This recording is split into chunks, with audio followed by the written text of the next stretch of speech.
start putting out my PowerPoint, I'll discuss some of my research. So last semester, I set out to write a literature review of the comparative studies that have been written about affirmative action in the US and India, with the goal of getting an idea of where the literature currently stands on the actual comparisons between the two, to better inform us how we can go forward.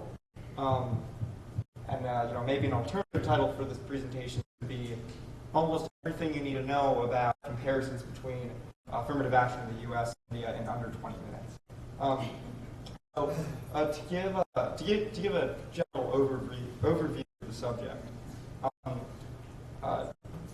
India and the United States are two countries which have demonstrated historical and ongoing oppression against specific marginalized groups. So this gave rise to the basic premise of affirmative action, which would define it as the means of increasing the representation of underrepresented ethnic groups, or UREG. Although India and the U.S. have this basic premise of affirmative action in common, and we've been discussing this throughout the conference, the actual application and the underlying legal frameworks of this basic idea is actually quite different in the two countries. And I hope to clearly explain that through this presentation. I'll talk about four distinct sections of scholarship that have been written comparing affirmative action in both countries. The first would be legal and historical foundations. Second, ethical and cultural rationales underpinning affirmative action policies. And the way both countries go about determining who benefits from affirmative action. And finally, the impact it's had on employment and education. And the literature on this covers a variety of fields, from political science, cultural anthropology, economics, public policy. It's extremely interdisciplinary. So the first issue I'll talk about are the legal and historical foundations of affirmative action in both countries. And to give some basic historical context, Indian affirmative action is significantly older than its American counterpart. It arose in the early 1900s, before Indian independence. Some autonomous states maybe began enacting quotas effectively for specific caste groups in their provincial legislatures and the government employment. Reservation policies were enshrined in the Constitution of India in 1950. Scheduled castes received a 15% reservation or quota in government employment, public institutions of higher learning, and also the legislature. Scheduled tribes, which would be the native, kind of the equivalent to Native Americans in India, received a 7% reservation in those two categories. And, fast forward to the 1990s, a new group received benefits. This group would be the other backward castes. They received a 27% reservation in higher education and government employment, but not in the legislature. So in the United States, affirmative action is much younger. It first came to the mainstream through President Kennedy's executive order in the 1960s, where he said that federal contractors must take, quote, affirmative action. Wasn't really defined at the time, so whatever that means, in order to diminish the level of discrimination in their hiring practices. This was then given some enforcement mechanisms later on in the 1960s through the creation of the Equal Employment Opportunity Commission, the Office of Federal Contract Compliance, which actually went about enforcing these policies. So some of the most striking differences between affirmative action in both countries is where they actually take effect. So in India, legislative affirmative action works by controlling eligibility for parliamentary seats. A certain percentage can only go to scheduled castes, and a certain percentage can only go to scheduled tribes. Obviously, there's not something like this in the United States, although some scholars have argued through the process of congressional districting and gerrymandering in particular, the United States has attempted to have a similar result in terms of ethnic representation in Congress. Affirmative action in the United States does apply specifically to the private sector and private employers, while there is no mandatory affirmative action currently in the private sector in India. And I think one of the more interesting major distinctions would be that affirmative action legislation in the United States places women kind of in the same category as the other racial marginalized groups. Well, in India, the legislation that creates reservation policies leaves women out, and even the legislation that deals with civil rights protections place women in a separate category. They're not on the same line, effectively, as they are in the U.S. Some other major distinctions the scholarship demonstrates would be quotas and enforcement. So India uses explicit quotas, usually achieved by setting a lower threshold for exam scores, things like that, for scheduled castes and scheduled tribes, while the U.S. rejects quotas in general, although courts have the power to mandate specific companies to the quota. Universities can't have a specific quota for the number of Black or Hispanic students. Private employers who haven't been mandated by the court can't do that either. So this distinction has led some scholars to argue that affirmative action in the U.S. is actually an incredibly vague term, which it is. There's no one affirmative action policy that's instituted, and that it's inappropriate to call Indian reservation policies, which are quite clear in their execution, it's inappropriate to call those affirmative action, which is more the American construct. However, somewhat counterintuitively, even though what affirmative action is defined as in India is more clear, the enforcement mechanisms are more substantial in the United States in terms of the governmental organizations like the EEOC that ensure the policies are being carried out. One of the other very important distinctions would be the constitutionality. So in the United States, the Constitution is often used as both a justification for affirmative action in terms of equal protection, but that same clause, the Equal Protection Clause of the 14th Amendment, has been used repeatedly to argue that affirmative action is unconstitutional. And this is constantly debated in the Supreme Court and in the general discourse of the country. The Indian Constitution, in contrast, specifically allows for reserved seats for backward classes. So there's not nearly the debate about whether the basic program itself is constitutional or not. There are some logistical reasons for this besides the actual underpinning ideology. The Indian Constitution was crafted far more recently, and Dalit individuals were part of that crafting. While obviously the U.S. Constitution was crafted over 250 years ago by white property-owning men. So very different people certainly shaped it. And the Indian Constitution is more specific. So it is far more likely it would mention something about whether preferential treatment, so to speak, or distinct treatment for marginalized groups was constitutional. Well, that would be a matter of the legislature and courts in the U.S. So the next area of scholarship is the ethical and cultural rationales underpinning these legislative distinctions. And the most prominent one that the literature demonstrates is this contrast between individualism and pluralism. In the United States, this idea of American individualism and freedom for government is incredibly popular and important. And since affirmative action inherently relies upon group identity as opposed to specific individual identity, it's often seen as an affront to this core American ideal. Well, at least at the legislative level in India, at the Supreme Court level, there's this recognition of group identity and hierarchy and pluralism that leads to a greater acceptance, at least at the top levels, of the necessity of affirmative action.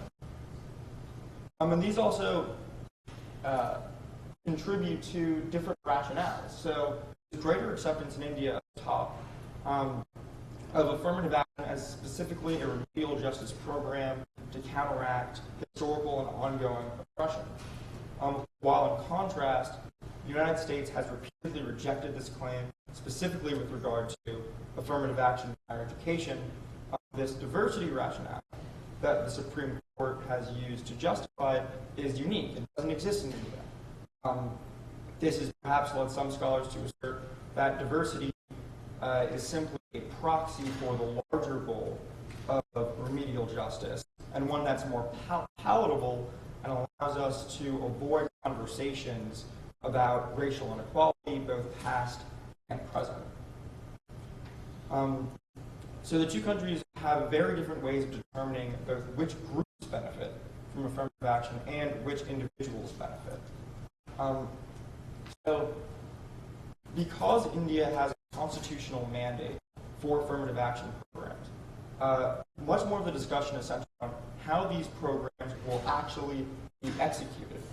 Well, since the United States it's constantly debated, the focus tends to be on whether the affirmative action program should continue to exist, as opposed to what is the best way it can be executed.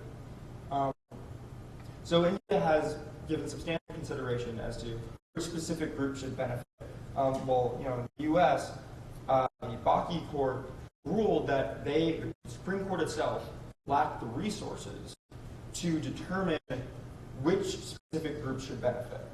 And instead of saying somebody else should research that, it just kind of stopped there.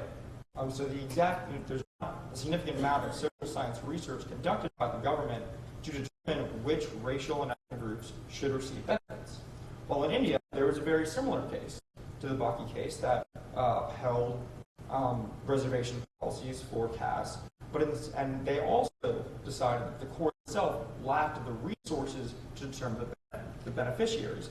But the court mandated the creation of a board that was required to have members of the social science community, required to use social science data to determine which groups specifically deserved these reservation benefits. And the same level of specificity is India is seen in determining group membership. So India actually uses caste verification procedures. So you can't claim benefit without having some sort of certificate from the government. While the U.S., in stark contrast, relies upon self-reporting, and there's no established legislation setting out the requirements or the categories one must have to claim to be a member of the group. It's just kind of assumed that the people will know. And there are certainly issues with both of these. So in India, caste verification sometimes uses quizzes about the culture of a specific caste group, and this is problematic when, with the understanding that culture is extremely fluid, especially in a dynamic society. So using quizzes could reinforce old stereotypes of what culture is. The United States, self-reporting both opens up the system to a greater chance of fraudulent self-reporting, but also reinforces this idea that people will obviously know which racial group they'll fall into because it's such because it's a genetic or a real construct as opposed to a social one. So this is something that ease is problematic as well. So the final category would be the empirical impact on employment and higher education in both countries. And even this is probably one of the most important areas of comparison to determine which policy has been more effective and understanding which strategies both countries can use moving forward to improve them. But frankly, the only scholar really to analyze this comparatively is Dr. Weisskopf, who will be presenting in a moment. But the United States has demonstrated that affirmative action policies have been quite effective. The representation of blacks in professional and administrative positions doubled between 1967 and 1982 once the policies came into effect. Another data point which really demonstrates the success would be that during the same time, federal contractors experienced an even greater increase in black representation in these positions. This is part being because federal contractors were subject to greater affirmative action monitoring than general private employers. And in education, it was quite effective as well. In 1997, black undergraduates had nearly equaled their representation in the general population. There's still some lag in terms of the graduate population. This certainly isn't to say that there's by any means complete equality today, obviously, because this is only looking at the general undergraduate population as opposed to each school specifically. It's also important to note that affirmative action in higher education, at least, really only is impactful in the top sector of selectivity, the top 20% of selective schools. Because once you get below a certain threshold, it becomes easier for many applicants to get in, and therefore any sort of consideration of race as a factor becomes less significant. In India, reservation policies have resulted in some in progress for the SC and ST middle class, but simply because the quotas are in place doesn't mean they're filled, which is a misconception people have when they first hear about these quotas in India. So the general trend in government employment is that the higher the pay and prestige of the position, the lower the representation of scheduled castes and scheduled tribes. And this occurs to the extent that the least desirable positions are actually overrepresented by scheduled castes and scheduled tribes, and then they're underrepresented in the higher positions. And in education, it's a similar trend. So at the University of Delhi, for example, I believe these numbers are from 1999-2000. 8.6% of the students were scheduled castes, 1.8% were scheduled tribes, this being out of this 15% and 7% reservation. So you see, just because there some sort of quota exists doesn't mean it's necessarily enforced, it doesn't mean it's necessarily filled. So to conclude, the current scholarship on this issue reveals that these distinct legal constructions are ingrained to a certain extent in the culture and philosophies of both countries. And that these distinctions have led to significantly different logistical applications of affirmative action policies. Simply because they're called the same thing colloquially doesn't mean they're actually the same thing. This is a pretty significant misconception when it comes to this field. So some suggestions for future study based off the existing research. There should be more and updated empirical comparisons. I think this is one of the most important aspects of comparative study that is significantly understudied. The research that exists now also tends to look at affirmative action in both countries from a federal perspective. I mean, although this can be more convenient, many of the policies are carried out at the local and state level. So if there could be some local level comparison of a specific policy in some state or city in the U.S. to one in India, that would be fantastic. And finally, there's not much discussion either as to why affirmative action in the U.S. applies to the private sector, and why the private sector seems to have embraced this idea of diversity and increasing representation of underrepresented groups, while the private sector in India remains mostly apathetic to this cause. So thank you very much for